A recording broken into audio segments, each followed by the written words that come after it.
Numéro spécial est donc consacré à un moment clé de l'histoire politique et économique du pays, la nationalisation des hydrocarbures. Le 24 février 1971, l'Algérie décide de prendre en main son destin énergétique en recouvrant la souveraineté sur ses richesses pétrolières et gazières. Cet acte historique va renforcer l'indépendance économique du pays et façonner le secteur des hydrocarbures chez nous. Et pour en parler, nous avons le plaisir d'accueillir pour vous Madame Daouya Sihmed Aïdzaï, directrice études stratégiques à la direction Corporate, Stratégie, Planification et Économie. Madame Aïdzaï, bonsoir et merci d'avoir accepté notre invitation. Bonsoir, merci pour l'invitation. Nous avons donc avec nous Monsieur Hassan Hamiti, directeur downstream au sein de la direction Corporate, Business, Développement et Marketing. Monsieur Hassan Hamiti, bonsoir et merci d'avoir répondu favorablement à notre sollicitation. Bonsoir et nous sommes heureux de vous accueillir au sein du complexe Zetsina à Hassim Saoud. Et enfin, nous avons le plaisir aussi d'accueillir pour vous Monsieur Bilal Kalash, directeur énergie renouvelable à la direction centrale énergie verte et énergie renouvelable. Monsieur Kalash, bonsoir. Bonsoir et bienvenue à Hassim Saoud. Nous sommes très heureux de vous recevoir pour commémorer cet événement ô combien cher à nos cœurs. Alors, nous célébrons aujourd'hui le 54e anniversaire de cette nationalisation des hydrocarbures. On ressent quoi lorsqu'on fait partie de la grande famille de Sonatrach et plus globalement de celle du secteur des hydrocarbures? C'est un sentiment de fierté, certes, comme il l'est pour pratiquement tous les Algériens, mais c'est aussi un sentiment de responsabilité par rapport aux défis que vous devez relever à chaque fois et par rapport à ce legs que vous ont laissé vos prédécesseurs. Oui, c'est un sentiment de fierté pour ma part d'appartenir à cette grande famille et de perpétuer l'œuvre des premiers bâtisseurs qui ont lancé cette compagnie pour être le fleuron de l'industrie pétrolière et gazière, pas seulement en Algérie mais aussi en Afrique et en Méditerranée. C'est sûr que c'est un sentiment de fierté et c'est un sentiment de responsabilité qui nous pousse chaque jour à donner le meilleur de nous-mêmes pour relever tous les défis liés à notre activité et aussi servir notre patrie à travers la grande famille de Sonatrach. Monsieur Kalash. Un sentiment de fierté, un sentiment de responsabilité pour tous les employés de Sonatrach que nous sommes. Une date qui s'inscrit en ligne droite de la guerre de libération nationale pour laquelle un lourd tribut a été consenti par le peuple algérien.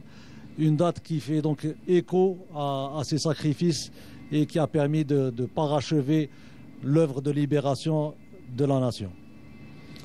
Alors aujourd'hui, tout le monde est conscient de l'importance du secteur de l'énergie et de cette souveraineté énergétique pour les pays. Il n'y a qu'à voir ce qui se passe à travers le monde et tous ces conflits et ces guerres qui souvent ont pour cause cette volonté d'avoir la même mise sur ces richesses énergétiques.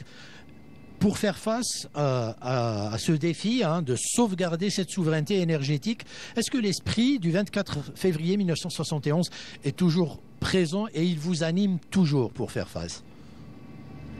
Oui, bien sûr. Cet esprit fait partie de la culture d'entreprise, en fait. Les travailleurs savent que l'entreprise, c'est un acquis, mais en même temps, c'est un acquis à préserver, à développer, à moderniser.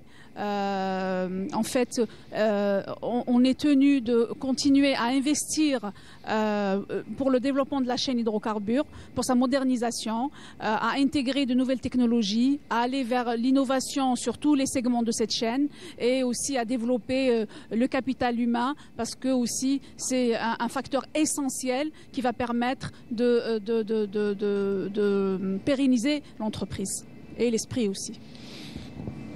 Oui, oui. Je crois que la situation géopolitique d'aujourd'hui donne encore plus raison à nos aïeux, les hommes et les femmes qui ont pris la décision historique de recouvrir la souveraineté algérienne sur ses ressources naturelles et surtout sur ces ressources hydrocarbures. Alors, en célébrant cette date anniversaire, il est important pour nous de revenir sur le côté historique de cette décision. Je vous propose donc cette séquence où le président Feu Houari Boumedienne annonçait dans un discours très fort cette nationalisation des hydrocarbures. On regarde cette séquence et on revient juste après pour en débattre.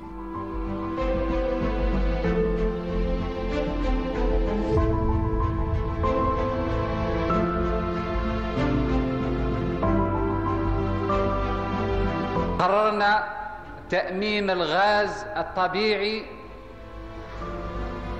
الموجود في الصحراء.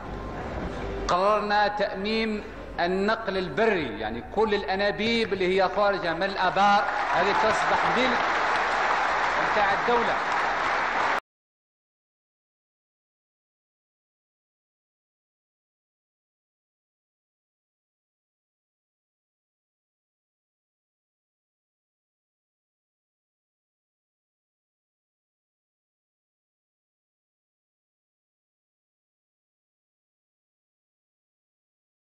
On sent toute cette détermination de la part des responsables de l'époque de justement recouvrer cette souveraineté sur nos richesses naturelles et nos richesses pétrolières et gazières.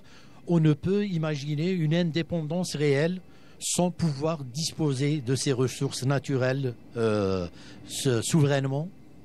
Absolument. L'indépendance de l'Algérie ne saurait être complète si on n'a pas nationalisé en fait les ressources hydrocarbures. C'est un acte de bravoure, c'est un acte stratégique qui nous a permis aujourd'hui d'être indépendants sur tous les plans. Alors, pour les jeunes qui nous regardent aujourd'hui et qui ne saisissent peut-être pas à quel point cette décision a été cruciale et historique, est-ce que vous pouvez nous rappeler le contexte économique et politique dans lequel est intervenue cette décision? Oui, bien sûr. Alors, pour revenir au contexte de cette époque, bien sûr, les premières opérations pour explorer le sous-sol algérien ont débuté officiellement en 1952. Principalement, c'était des multinationales qui opéraient ces opérations. À partir de 1963, donc 1962, bien sûr, il y a eu la libération nationale et malheureusement, donc l'exploitation du sous-sol algérien était opérée toujours par ces multinationales, principalement des compagnies françaises. Et Sonatrach a été créé en 1963, donc le 31 décembre 1963 par décret présidentiel pour prendre en charge la gestion. Alors pour prendre en charge la réalisation et l'exploitation donc des moyens de transport terrestre et maritime et la commercialisation. Et ce n'est qu'à partir de 1966, en fait réellement c'est à partir de 1965 après les modifications des accords d'Alger où donc l'Algérie a pu avoir donc l'accès à l'exploitation et aux opérations de l'exploration et de l'exploitation au niveau du sud algérien, surtout le sol algérien en fait. Et là, Sonatrach a vu ses statuts modifiés et s'élargir pour justement toucher à tous les segments de la chaîne hydrocarbures, de l'exploration, exploitation, transport, transformation et ensuite commercialisation. Alors c'est une décision mûrement réfléchie, puisque avant que cette décision intervienne, il y a eu de longues discussions avec ces compagnies françaises. Il faut dire que le pétrole et le gaz algérien profitaient plus à ces compagnies et il fallait mettre le haut là à cette situation. Absolument. Avant 1971, les compagnies étrangères et surtout françaises qui opéraient sur les champs gaziers et pétroliers algériens avaient la main mise sur tous les revenus algériens. Ceci a handicapé la relance économique en Algérie et donc il était indispensable de reprendre ces richesses afin de pouvoir lancer tout le plan de l'industrialisation de l'Algérie qui a permis en fait de créer des milliers d'emplois et de créer de centaines de sociétés et de hisser notre économie vers le meilleur et faire profiter tout le peuple algérien en fait de ses ressources. Alors une fois cette décision prise et annoncée, quelles ont été les difficultés qu'ont rencontrées les cadres et les travailleurs de Sonatrach, Monsieur Kalash? Alors, les défis à relever étaient immenses sur plusieurs plans. Sur le plan technique, il n'y avait qu'une poignée de cadres, de techniciens, d'ouvriers spécialisés qui étaient donc en charge de maintenir toute l'activité pétrolière et gazière.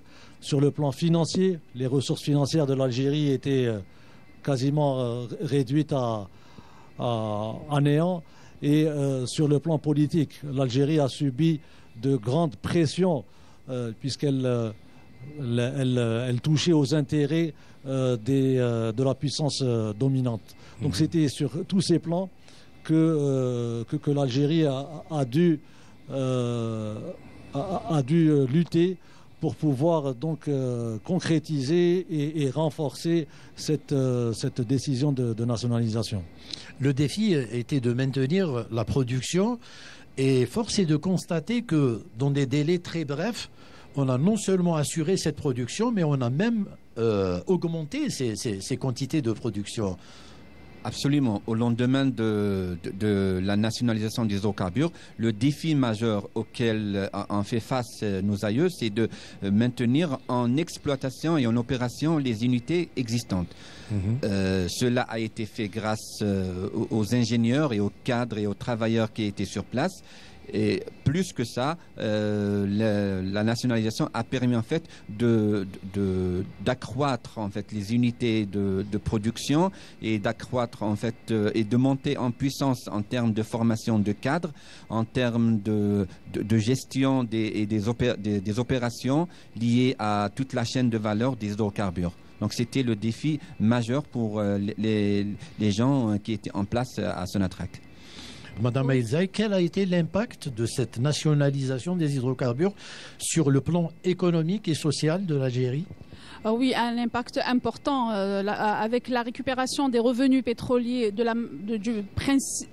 principalement des revenus pétroliers et gaziers, en grande partie, on va dire, avec la nationalisation. Donc, vous étiez un pays fraîchement indépendant, hein, donc il fallait pratiquement tout construire. Hein, tout à fait. Ouais. Donc, alors là, avec cet argent, avec la récupération des revenus pétroliers et gaziers, l'Algérie, bien sûr, a injecté de cet argent dans le processus d'industrialisation du pays. À l'époque, on avait misé sur l'industrie lourde, telle que la sidérurgie, ciment etc. Donc l'industrie a profité de ces revenus. Les programmes sociaux aussi ont été établis et mis en œuvre. Donc, et aussi, bien sûr, l'éducation avec la construction donc des écoles, des établissements de formation, des universités. Justement pour former cette jeunesse qui voulait construire et contribuer à la construction de ce pays. Alors, lorsque nous parlons justement de ce secteur, hein, de Sonatrach, certains ne voient que les privilèges, hein, alors qu'on oublie souvent, et c'est peut-être le moment, lorsqu'on célèbre cette date anniversaire, de rappeler les sacrifices et de rappeler à quel point le travail sur les champs gaziers et pétroliers est un travail dur et souvent dangereux même. Hein. Absolument. Nous opérons dans un contexte très dangereux, en fait. Les unités de production, les champs d'exploration sont des unités et des champs où le danger est omniprésent. Nos travailleurs sur toute la chaîne de valeur sont exposés à des risques, en fait, mais des risques maîtrisés. Et Sonatrach a mis tous les moyens pour les sécuriser. En fait, il y a beaucoup de sacrifices. Nos agents sont déployés sur tout le territoire national. Ils travaillent en H24, donc 7 sur 7, H24, pour subvenir aux besoins de la nation. Alors, l'Algérie, hein, depuis la nationalisation jusqu'à aujourd'hui, a connu à maintes reprises la chute des prix des hydrocarbures, du pétrole notamment. cette chute des prix du pétrole a eu forcément un impact sur Sonatrach et ses réalisations. Oui, tout à fait. Une chute des prix de l'énergie à l'international a automatiquement une répercussion directe sur l'économie algérienne, sur les revenus de l'économie algérienne, qui est basée principalement sur les revenus hydrocarbures. Donc voilà. Donc ce qui fait que avec la baisse de ces revenus, donc une récession économique touche le pays et automatiquement ça a un impact aussi sur les investissements du secteur hydrocarbures justement et qui se voit réduit et voilà, donc en fait c'est une chaîne d'impact qui se... Est-ce qu'on a tiré les leçons justement de ces chocs pétroliers, de ces événements répétitifs qui impactent justement l'économie algérienne?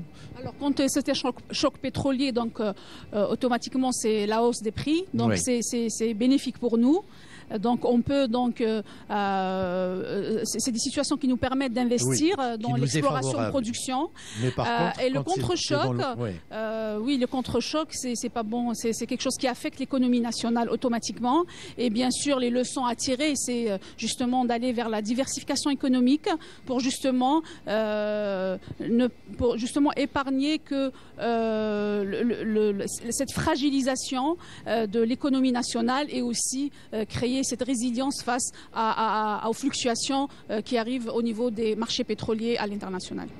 Alors, nous allons fermer cette page que nous avons voulu dédier à l'histoire justement de la nationalisation pour passer à un autre chapitre, celui justement des grandes réalisations de Sonatrach depuis 1971. Moi, j'ai envie de dire que la plus grande réalisation de Sonatrach est peut-être justement sa ressource humaine. Vous êtes d'accord avec moi, M. Kalash? Entièrement. Après avoir recouvert la souveraineté sur nos ressources, il fallait donc la développer et elle s'est développée sur toute la chaîne de valeur. Les réalisations ont touché toute la chaîne de valeur, l'exploration et la production, le transport, la transformation et la commercialisation. Et donc c'est à ce titre que la ressource humaine a été déterminante. Elle a été formée sur tous ces secteurs puisque Sonatrach agit dans la majeure partie de ses activités en effort propre, en association récemment, mais la majeure partie de notre production est obtenue en effort propre et c'est pour cela que Sonatrach a toujours dit que sa principale ressource était la ressource humaine. C'est celle qui a relevé le défi de la nationalisation, c'est celle qui a relevé le défi du développement du secteur économique, du secteur pétrolier et gazier, qui est donc un moteur de l'économie algérienne et qui est au service de la nation.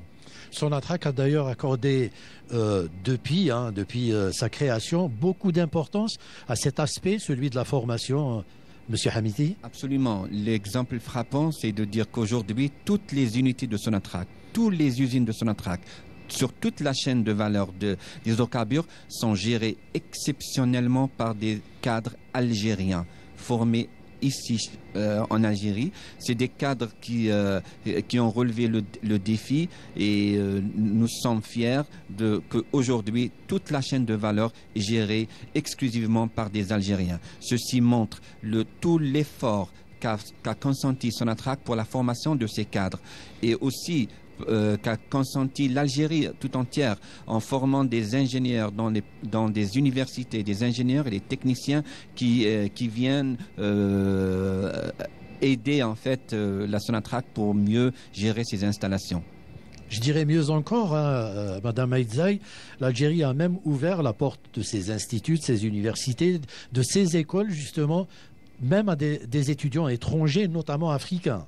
Oui, tout à fait. Beaucoup de conventions ont été signées par l'Institut algérien de pétrole, justement, avec des pays africains pour former les effectifs des sociétés pétrolières africaines. On a vu justement plusieurs groupes formés au niveau, ici en Algérie, pour justement bénéficier de l'expérience algérienne en la matière. Je rajouterai, si vous permettez, que Sonatrach s'est doté, en plus de son institut de IAP, donc Institut algérien du pétrole, elle s'est dotée d'une académie, ce qu'on appelle chez nous le SMA, Sonatrach Management Academy, qui forme des managers.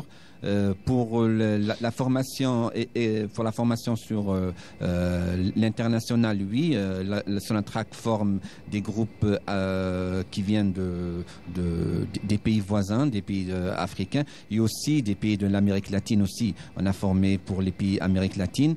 Donc l'Institut algérien du pétrole a une réputation internationale en matière de formation d'ingénieurs et de cadres qui sont à même de prendre leurs activités dans les différents secteurs de l'énergie.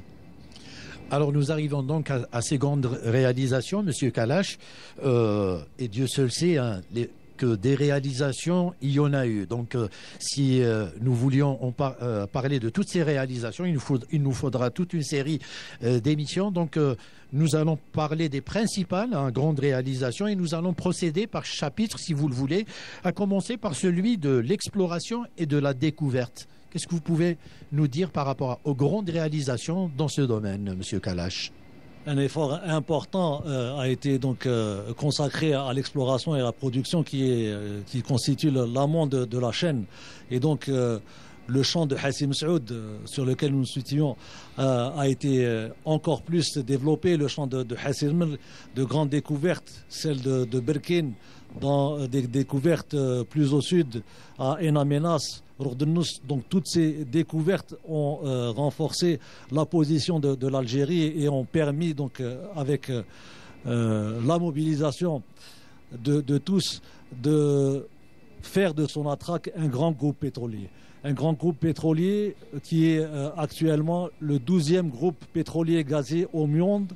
Nous sommes le 3e fournisseur de gaz de l'Europe, 8e producteur de gaz au monde. Donc c'est tout cet effort qui nous a permis de nous hisser à cette position et nous entendons bien défendre notre place sur les marchés internationaux et satisfaire les besoins du marché national. Vous vouliez rajouter quelque chose, M. Hamiti? Oui, en fait, toutes ces découvertes, toutes ces réalisations dans l'amont pétrolier donnent à Sonatrach ce privilège d'être un fournisseur fiable, un fournisseur clé de l'énergie sur l'Europe beaucoup plus, mais sur tous les continents en fait. Et au chapitre transport, qu'est-ce qui a été fait, Madame Aïdzaï? C'est un domaine dont on ne parle pas souvent et pourtant c'est un domaine très important. Très important, tout à fait. Je vous l'accorde. Avant de répondre à cette question, je voudrais juste ajouter rajouter quelque chose par rapport à ce que mes collègues ont dit. Effectivement, un des grands projets aussi, c'est le plan de développement de Hassi Rmel qui a permis justement d'augmenter la production de ce gisement géant, un gisement géant connu dans le monde, donc, et de passer à une capacité de production de 100 milliards de mètres cubes par an. Ce plan a été lancé en 1975, donc il y a eu l'extension à l'époque du module 0, l'unité de traitement de gaz à l'époque, et la construction de 4 autres modules de traitement qui s'est fait graduellement jusqu'aux années 80 et qui a permis à Hassi Rmel justement de conduire principalement la production de gaz national. Et aussi, parmi les projets qui ont été réalisés, la construction du CNDG, c'est le Centre national de dispatching de gaz, qui est en fait le centre névralgique de collecte de gaz. Donc toutes les canalisations qui ont été faites au sud du pays, qui permettaient de ramener le gaz qui se trouvait au niveau des champs du sud, arriver à Hassermel, et ensuite partant de là, donc il y a tout un comptage qui est fait au niveau de Hassermel et une redistribution qui se fait sur le réseau nord de l'activité transport par canalisation pour acheminer le gaz vers les différents points de consommation ou de transformation, que ce soit en Algérie ou à l'international. Et donc, on comprend par là que le réseau de transport des hydrocarbures a été largement développé par Sonatrach, que ce soit pour le gaz et aussi pour les autres produits, pétrole brut, condensat et GPL. Donc aujourd'hui, nous avons un réseau d'une longueur de plus de 23 000 km qui s'étend du sud vers le nord, avec aussi la réalisation des gazoducs qui acheminent aussi le gaz vers l'Europe via l'Espagne et l'Italie. Donc c'est de grands ouvrages aussi que Sonatrach a construit et continue de maintenir. Absolument. Donc les grandes réalisations dans le domaine du transport du gaz étaient les gazoducs qui relient les deux rives méditerranéennes, qui nous permettent aujourd'hui de fournir notre gaz à l'Europe en fait. Alors, au chapitre transformation, on entend par transformation le raffinage, la pétrochimie et le GNL. On va peut-être commencer par le raffinage. Quelles sont les grandes réalisations de Sonatrach dans le domaine du raffinage?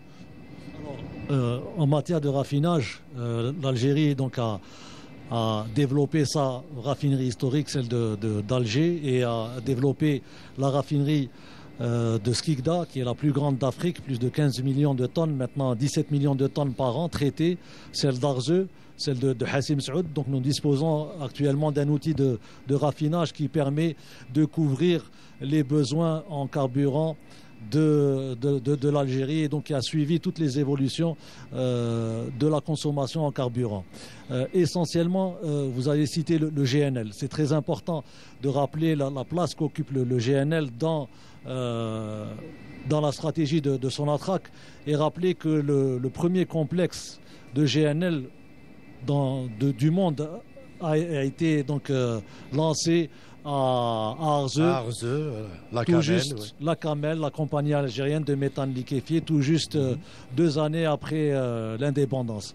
C'est vous dire que le GNL est important, puisqu'il apporte une flexibilité, c'est un outil de flexibilité dans la commercialisation du gaz, qui ne repose pas uniquement sur le pipeline, mais aussi sur le GNL, donc qui permet d'atteindre des destinations beaucoup plus lointaines que nos marchés traditionnels qu'est l'Europe. Donc les réalisations dans le GNL sont essentielles.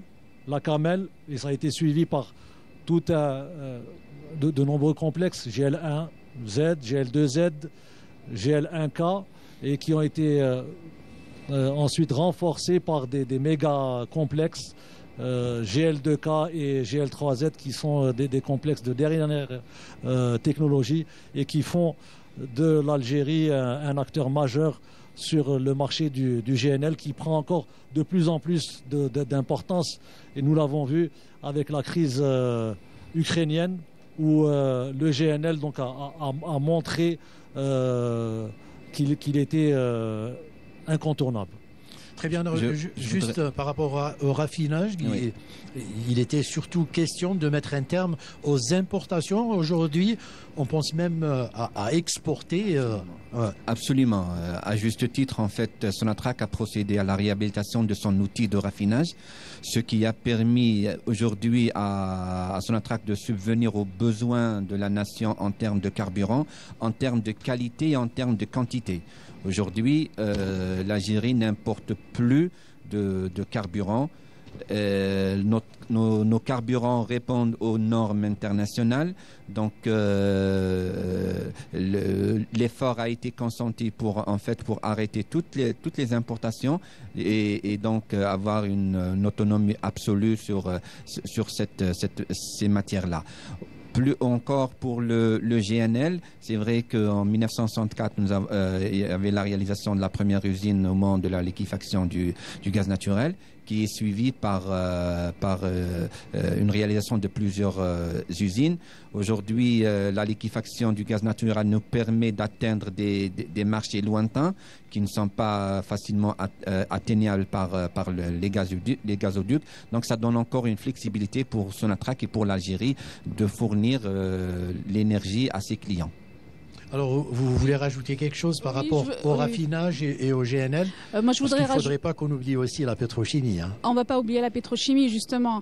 Moi, je voulais dire que tous ces projets qui ont été faits, qui ont été menés par Sonatrach, c'est des projets qui résultent en fait de l'intégration verticale de l'entreprise.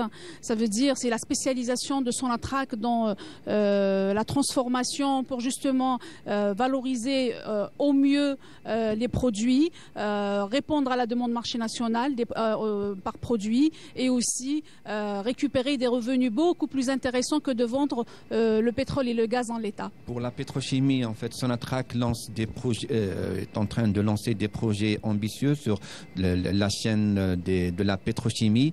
On peut citer les deux projets pour la production du polypropylène, que ce soit au niveau d'Arzeu ou en partenariat avec nos partenaires turcs. Nous sommes en train de lancer aussi un projet sur la production du lab, qui est un produit utilisé pour la fabrication entre autres des détergents. Donc toutes ces réalisations vont permettre à l'Algérie de réduire drastiquement l'importation de ces produits et donc de donner une valeur ajoutée à notre ressource hydrocarbures.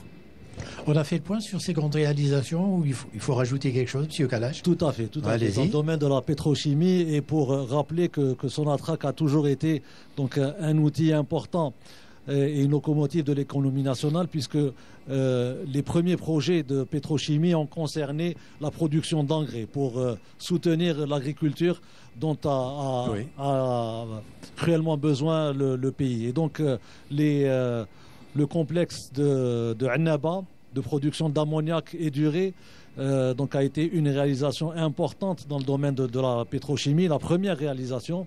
Le complexe d'Arzeu aussi, toujours dans le domaine de la production d'engrais. Et nous avons renforcé le secteur de la production des engrais, ammoniac-urée, avec deux grands complexes en partenariat. Donc celui de Sorfert et celui de Aoua. Le méthanol n'est pas en reste. Nous avons un complexe de méthanol qui va nous permettre de produire l'additif pour les carburants et permettre donc d'être indépendant dans la production de tous les constituants des carburants. Donc avec le MTBE, un projet important qui est en cours de réalisation. Et donc, c'est tous ces projets qui font un projet de polypropylène, de déshydrogénation du propane et de production du polypropylène en Algérie et aussi en Turquie, donc avec une présence à l'international. Le secteur de la pétrochimie qui permet de capter la valeur ajoutée, de valoriser le pétrole est donc essentiel et est un axe important de la stratégie de développement de Sonatrach. Alors vous me tendez la perche, M. Kalash, pour poser cette question. Comment se positionne l'Algérie, une fois qu'on a fait le tour de ces grandes réalisations, comment l'Algérie se positionne-t-elle aujourd'hui sur le marché international des hydrocarbures ?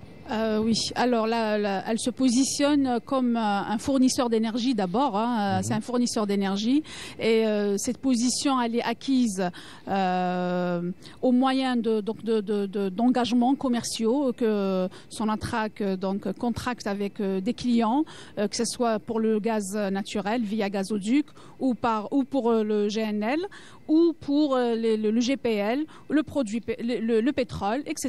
Donc sur tous les produits, donc Sonatrach Sonatrach contracte des engagements commerciaux qu'elle honore, et elle a l'engagement aussi, elle a l'obligation aussi de les honorer aussi, et ce qui fait que nous sommes assez bien positionnés sur les marchés gaziers et aussi sur les marchés du pétrole et aussi le marché du GPL. Notamment, on est leader en Méditerranée.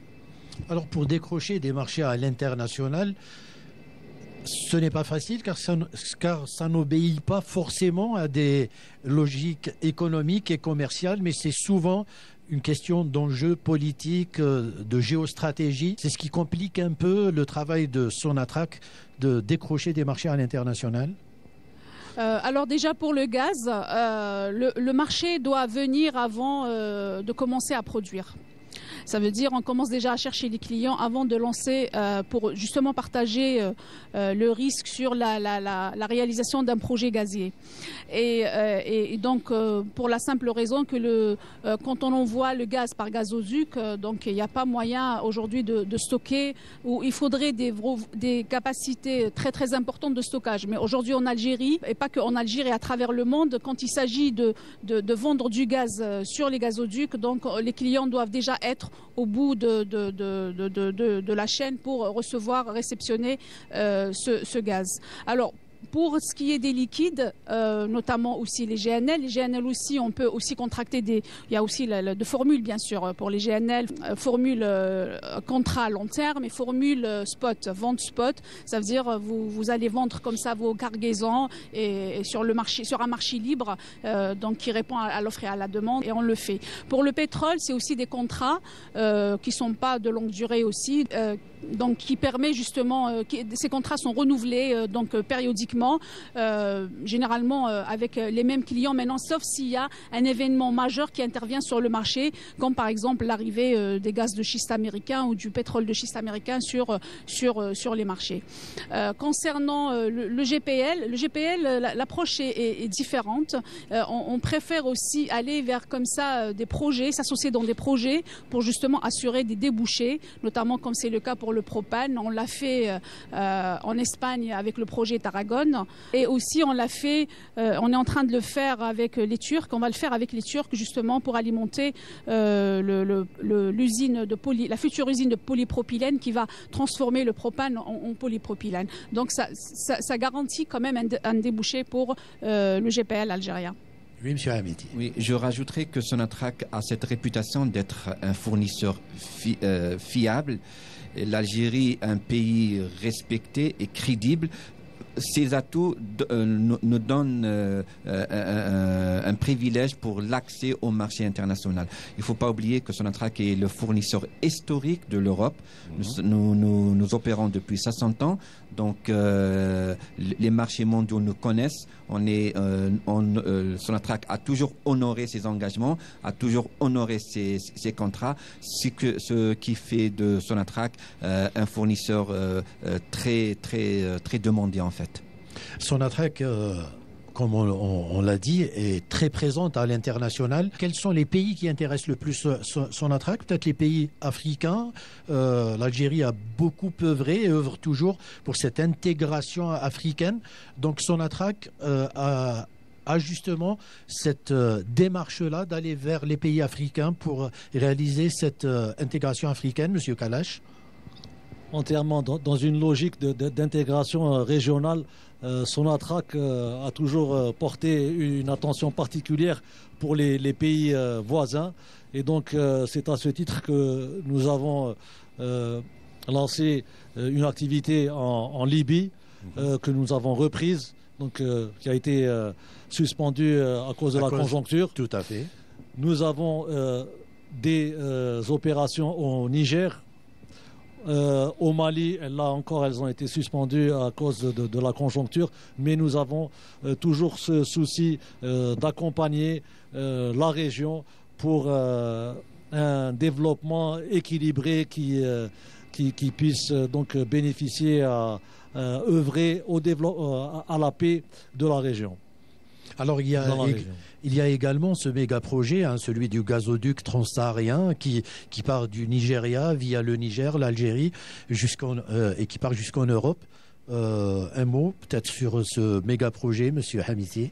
Absolument, c'est un méga projet qui va permettre, après sa réalisation, de transporter des quantités énormes de gaz naturel du Nigeria vers les marchés européens en transitant par le Niger et l'Algérie.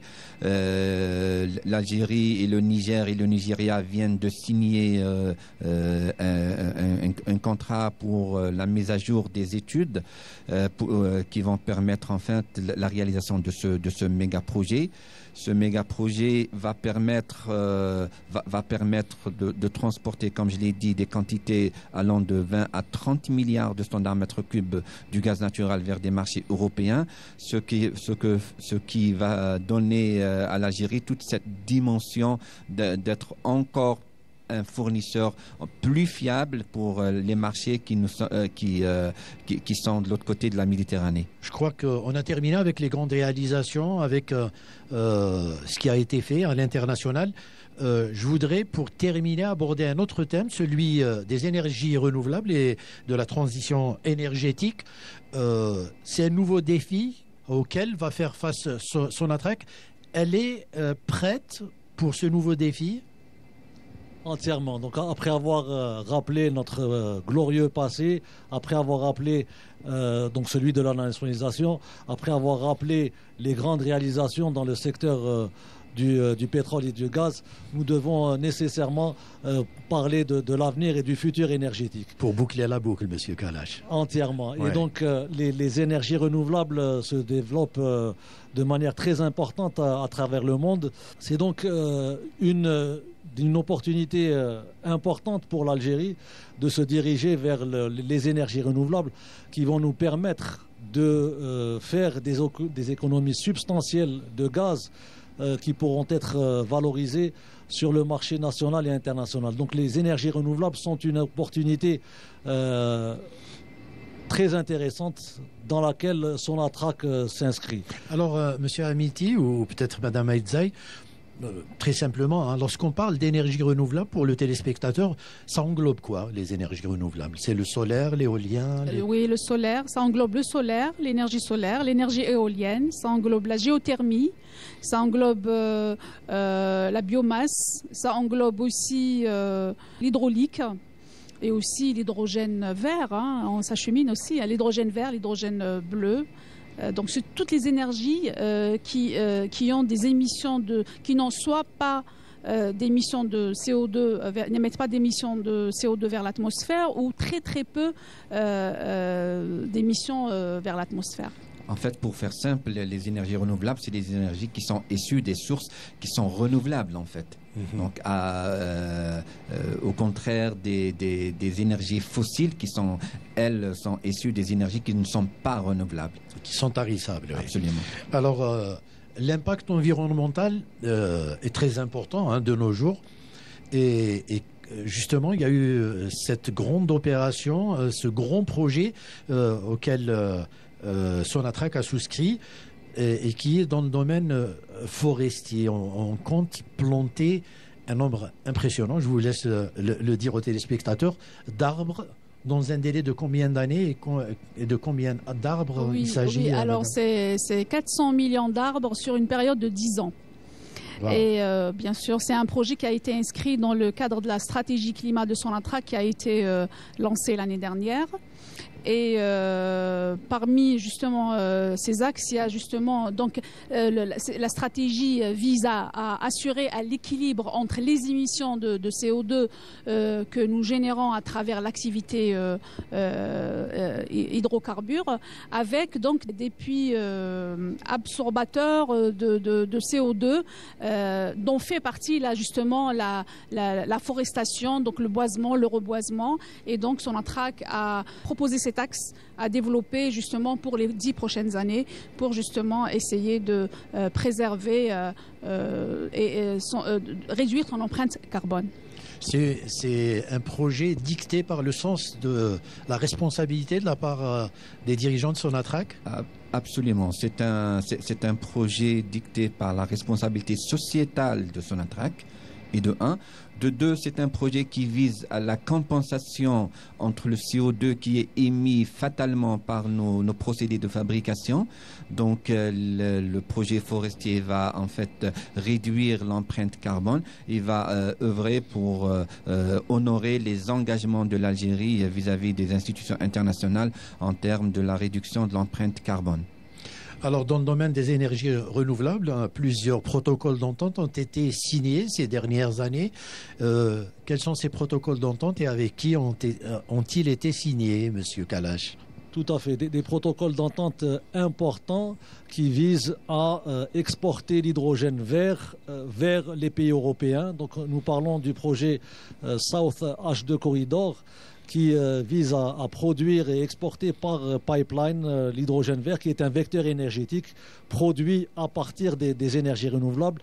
Et l'Algérie donc est très bien placée, à tous les atouts pour être un acteur incontournable sur la scène énergétique dans le domaine de l'hydrogène, puisque rappelons que l'hydrogène vert est produit à partir des énergies renouvelables. Et l'électrolyse de l'eau alimentée par l'électricité verte. Et donc le potentiel de l'Algérie en matière de production d'hydrogène vert est immense. C'est un corridor, pardon, M. Kalash, qui concernera l'Algérie, la Tunisie et ira en touchant l'Italie, l'Allemagne et l'Autriche. C'est bien ça? Entièrement. Oui. Donc un protocole d'accord a été conclu avec de grandes compagnies de ces pays. Donc l'Italie, une entreprise italienne, une entreprise autrichienne et une entreprise allemande. Qui sera parmi les marchés visés par ce corridor. Nous avons aussi un autre protocole, nous pouvons citer un autre protocole d'accord cité avec une entreprise espagnole, Cepsa, qui a exprimé son grand intérêt pour être fourni en hydrogène vert. Le sidérurgiste Tosyali, entreprise turque, qui cherche aussi à s'approvisionner en hydrogène vert pour pouvoir se conformer aux nouvelles normes environnementales qui vont être instituées aux frontières de l'Europe. Et donc c'est tous ces protocoles d'accord qui sont importants et qui jettent les bases d'un développement de l'hydrogène vert qui est très ambitieux. Les capacités seront très importantes et ce sont autant d'opportunités de développement économique pour le pays. Alors en parlant justement de l'hydrogène vert, il y a cette feuille de route nationale concernant l'hydrogène vert. C'est dire toute l'importance qu'accorde le pays. Tout à fait. Cette feuille de route a été donc établie en 2023. Elle donne d'abord l'objectif à atteindre d'ici l'horizon 2040-2050, à savoir une capacité de production d'hydrogène vert de 30 jusqu'à 40 TWh. C'est les TWh. C'est bien cela. Il s'agit de produire l'objectif très ambitieux de la stratégie nationale qu'a adopté le gouvernement, c'est de produire 40 TWh, ce qui est l'équivalent d'environ 1,2 million de tonnes d'hydrogène vert par an à l'horizon 2035-2040. En plus de 10 TWh pour l'hydrogène bleu à partir du gaz naturel. Alors, oui, allez-y. Oui, et bien sûr, cette feuille de route se décline en 3 phases. Donc, vous avez une première phase qui va consister en période de lancement et de formation des compétences, de l'expertise dans le domaine de l'hydrogène vert. Donc, former les gens sur l'hydrogène vert et éventuellement l'hydrogène bleu. Une deuxième phase qui va permettre d'aller vers des projets pilotes. Donc, lancement de projets pilotes dans ce domaine. Et la troisième phase, c'est l'échelle, c'est la mise à l'échelle industrielle de ces projets pour justement atteindre l'objectif de 1,2 million de tonnes d'hydrogène par an à l'horizon 2040. Alors, pour aller très vite, car on arrive bientôt à la fin de l'émission, il y a beaucoup de pays qui se mettent maintenant à produire de l'hydrogène vert. Donc, il risque d'y avoir de la concurrence dans ce domaine. Quels sont les atouts qui font que l'Algérie a plus peut-être de chances de se placer sur le marché justement de l'hydrogène vert à l'international? Absolument. La concurrence aujourd'hui est manifestée. Donc, il y a plusieurs pays qui manifestent leurs intentions à produire de l'hydrogène vert. L'Algérie, Dieu merci, a tous les atouts pour être un acteur clé dans la production et le transport de l'hydrogène vers les marchés européens. L'Algérie, de par sa superficie immense, donc de par son ensoleillement, qui est l'un des plus grands ensoleillements au monde, avec quelque chose comme 3000 heures d'ensoleillement par an. L'Algérie, avec son potentiel éolien, donc lui permet aujourd'hui d'être un acteur incontournable pour la production de l'hydrogène, et aussi l'Algérie recèle aujourd'hui des capacités pour le transport de l'hydrogène vert via les infrastructures existantes. Déjà, oui.